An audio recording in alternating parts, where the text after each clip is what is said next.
enyado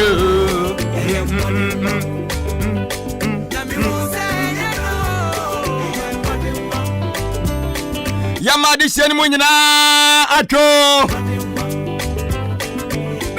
na yamamu akwa baso kokra wamai koko kana mudie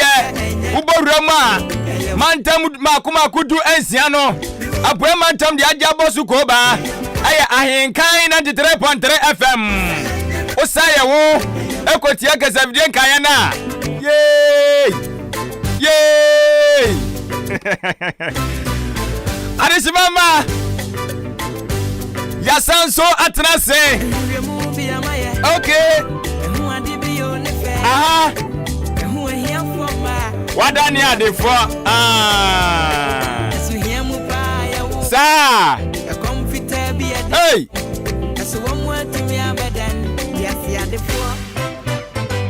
Enti anyumrei Yegusu yenhwemu no yegusu yenhwemu no na wan no akoma de no enei na wadani odifuo yi memo akwa ba ade aba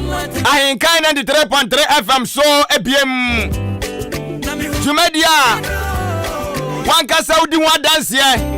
asada krumpo si afa mesomwa na wa palai na wadwa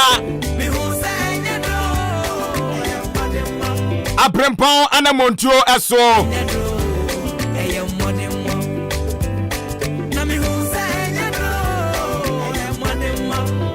na sadia wunim no asa eyefiada bia anwumre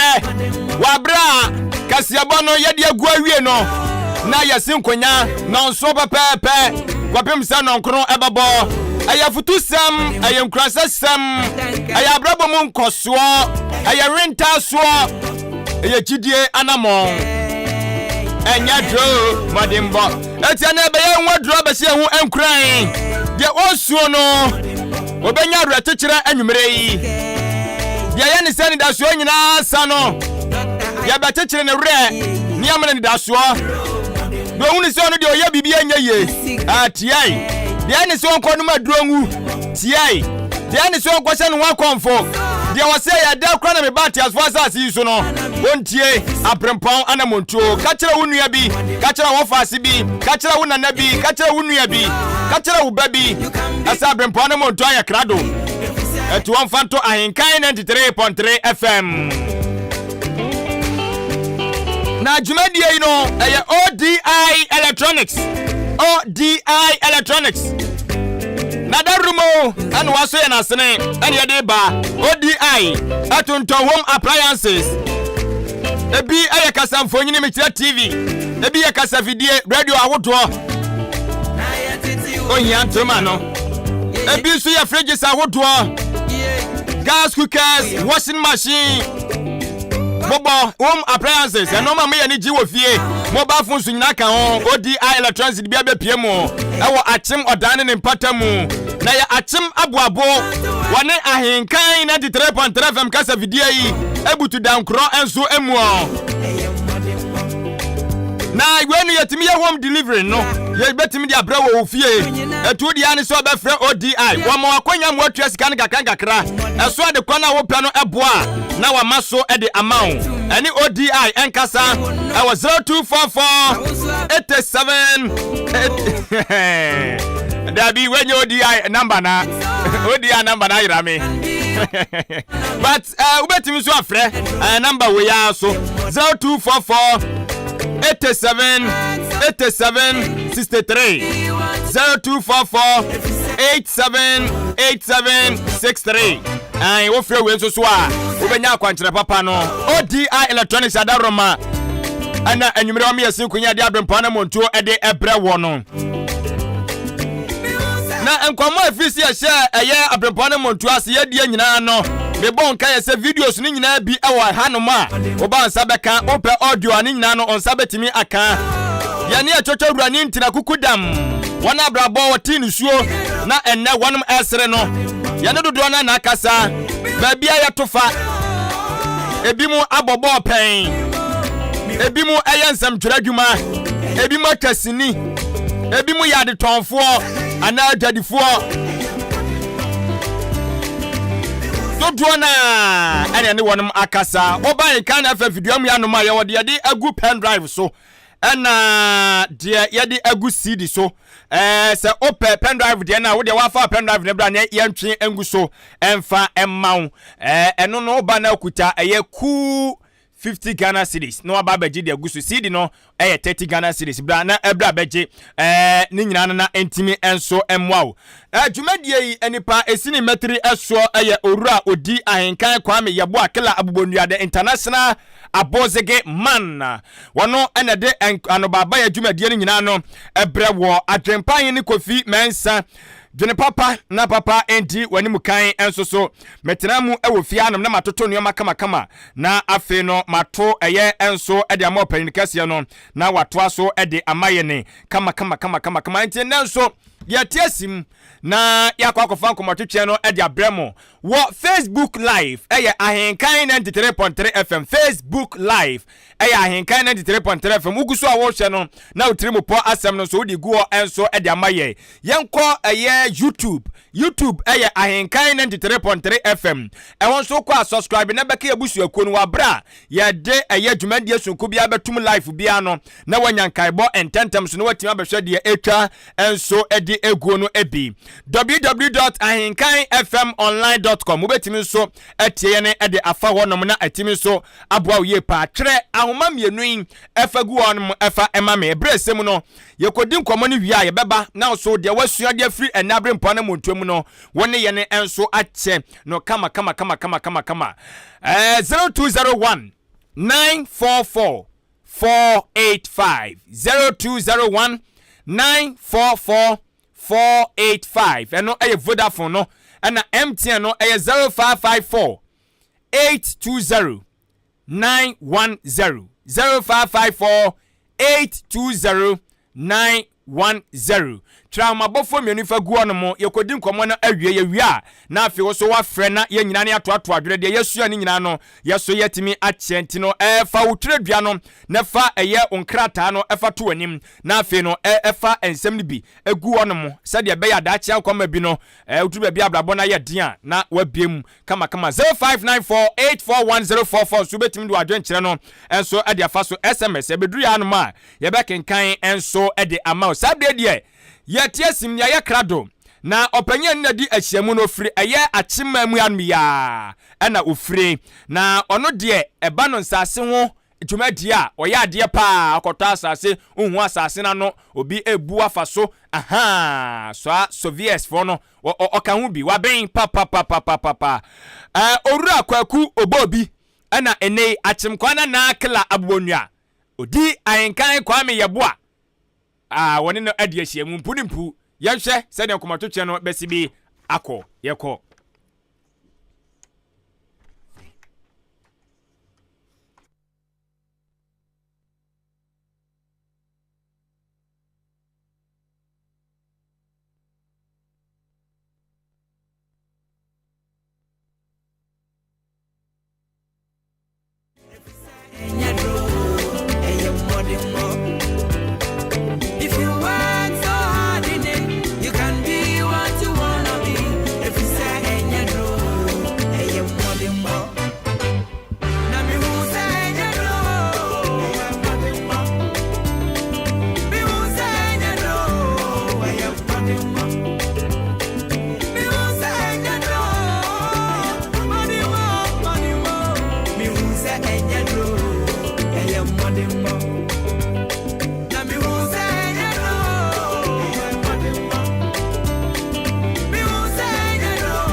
Anamom Tuo Abrempong Anamom Tuo yedwumadi a yede aba Ahenkan 93.3 FM so efiada bia anwumre no so kwasi no nwotwe Odi-Ahenkan Kwame Yeboah ani nipa titu nipa kase a wo mo ye bibi papa gidi abaye titu Abrempong na enu nti wo bia pe o mabrabo mu nsamatie no betwetwe komo ebi ti sempanimfu a o mabedi o man so pen mrahye bedwafo akuafo ensentwafo akase asofo magidi nom abetwetwe komo Abrempong Anamom Tuo ebehye mebunu nkran hye mebunu den se daachi obetimi aye kase abaye Abrempong enti hye nso eya Ahenkan 93.3 FM so efiada bia Dayo so wa hunu ne nsa hohoro nti wane mpanimfo to nsa dedie no wono no wotena dwam Abrempong Anamom Tuo yenam sa dwumadie so be hye mebunu nkran hye mebunu den se wonyere wo hunu omo bra papa na daachi wo beye nipa akese wo beba abaye Abrempong kai eya Ahenkan 93.3 FM so efiada bia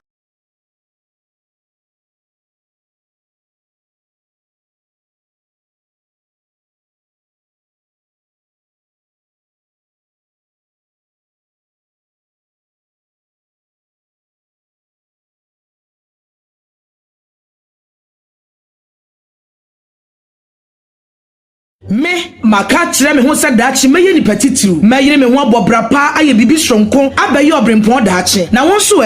mo akwada wonyini obeto kan wonama na obisa kwababo enti tie Abrempong Anamom Tuo yedwumadi a yede aba Ahenkan 93.3 FM so efiada bia anwumre no so kwasi no nwotwe Odi-Ahenkan Kwame Yeboah ani nipa titu nipa kase a wo mo ye bibi papa gidi abaye titu Abrempong na enu nti wo bia pe o mabrabo mu nsamatie no betwetwe komo ebi ti sempanimfu a o mabedi o man so pen mrahye bedwafo akuafo ensentwafo akase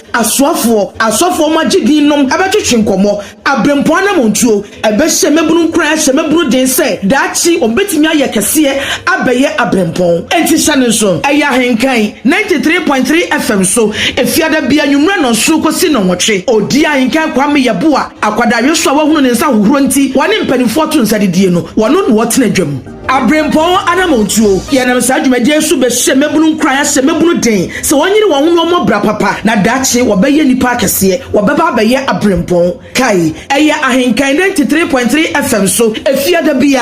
anwumre no so kwasi anwumre no nwotwe we adishima my mama kwaba de ba Ahenkan 93.3 FM so live on your radio medindu Odi-Ahenkan Kwame Yeboah yedwumede ya today say Abrempong Anamom Tuo enenenso yede ebremoi yedimisa Abrempong Anamom Tuo de ayemwa elema yetifo ne ahwefo live on Facebook and YouTube enenso nyame ayadom ama yensaka owura ba akọ no nso wo hye ne kukuam din na obọ ne bra kakra Yakopon enedu baby a yebopini na yogidi mapasi besua bibia fi ne ho na inchirime mrantirima bawa moba no mobetime esua bibi na mode atum kotodwum na mode abobra brili dombia meka kire mo Abrempong Anamom Tuo se obra eno ne de warabo minyame de ni menya anwo enenam enti wuti mpanifo na de obete no wahase atu ho anamo na Yakopon ai wadom na de wo akọ anim me de Mr. OBOOBI na me de frɛ no enti ene anopa wie numre depend on where you are hearing us from ye bisa OBOOBI say ana hwan ni OBOOBI na say eno hye na brabo ase anyame adom wadna du babia wadui OBOOBI yamakwaba yenua na pombo kode nyame adom ase je yache papa ye be off enazu ku twesi bi wo abrojimem kaka ende no kre seja madawro makakra mu pushi ya na de ane na uka se Ahenkan radio enka ye no Abrempong radio Kenya because Abrempong for no say uka ho na sounds we di makotene na Europe final koi me ka say baby be ye miensa Frankfurt Berlin and then omufre baby Nordhausen. I said you were Ghana na wo Kotamale. Oh, okay. I want not the housing ewo. Oh, okay. The business and do kwana so ko hwe ho bai. Obayi enye ne hwekeke. Say the wa kan Abrempong for the bia twa say utwasa. Okay. Uko wanim all the time. To make us say ye business. Na ma me dey copy honomo. Okay. Just a few days be enye be ye bosome miensa asem. Ye business ukoya we bi wadwin we bi wani na wo hwe ne ma. The be ya obetimi abawati aye den. Ababy. aha na meka se o ka se owuro OBOOBI no kre ye frɛ me KWAKU OBOOBI saa na ye frɛ me na KWAKU OBOOBI me fi ANUM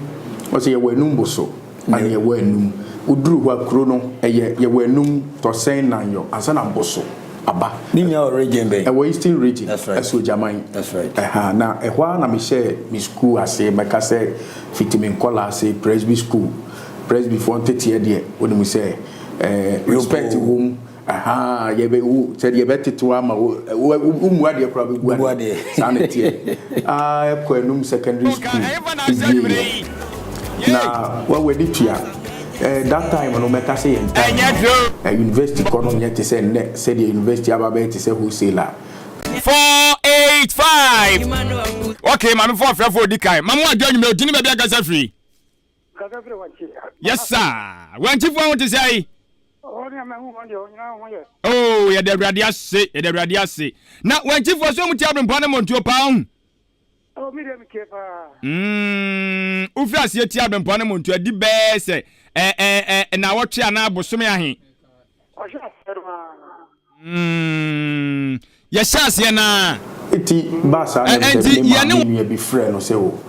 ya simkrofo bi de sofiafo on pese me yebi ene ade unua ende me ba no me bag ya me kuta all in timber that's right me pabu a she bag ba kunim Miguel shito sugar mentade tawo sapo so boarding school na ko ni na one bag radiadom eno kra me bedum krai me yiraye e ma me koda baabi na nyankopon kasa ne hu baabi a me yira kopie na ye service department e wo 37 ufie so service adwuma so na me ba besua me yiraye na wona me kopie ye ne anadwo me ne watchman afuyi e pe baabi ma me daye ade achiye entontom kakra wi me de ade achiye me to amakwantuo so le twa se me konsa mo e ho na me kwakosua adwuma no si me to aso e kakra kodu ye e de menene kwakoye adwuma yi ono de meka se wa wi service school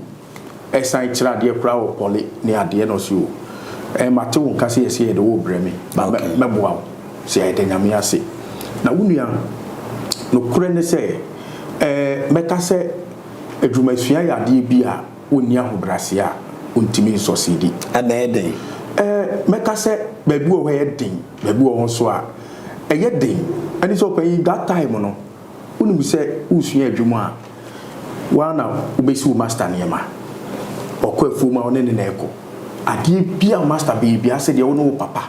ese osum ani adwuma sua sana de na di afra sana de wontimi nya ba kunya ba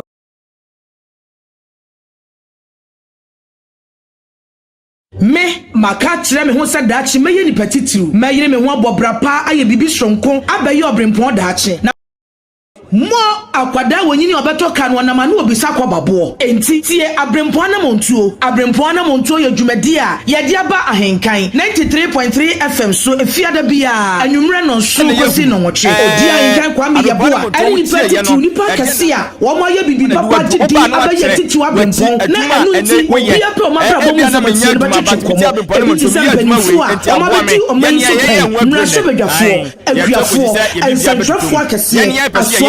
asofo magidi no abetwetwe nkomo Abrempong Anamom Tuo abese mebu kra se mebu de se dachi obetina yakase abaye Abrempong enti sane so aya henkan 93.3 FM so efiada bia nwumre no so kosi no moche Odi-Ahenkan Kwame Yeboah akwada yeso awahunu ne nsa hohoro nti wane mpanifo to nsa de die no wono no wotena dwam Abrempong Anamom Tuo ye no sa dwumadi so be se mebunu kra se mebunu den se wonyire wo hono mo bra papa na dachi wo be ye nipa akase wo be ba be ye Abrempong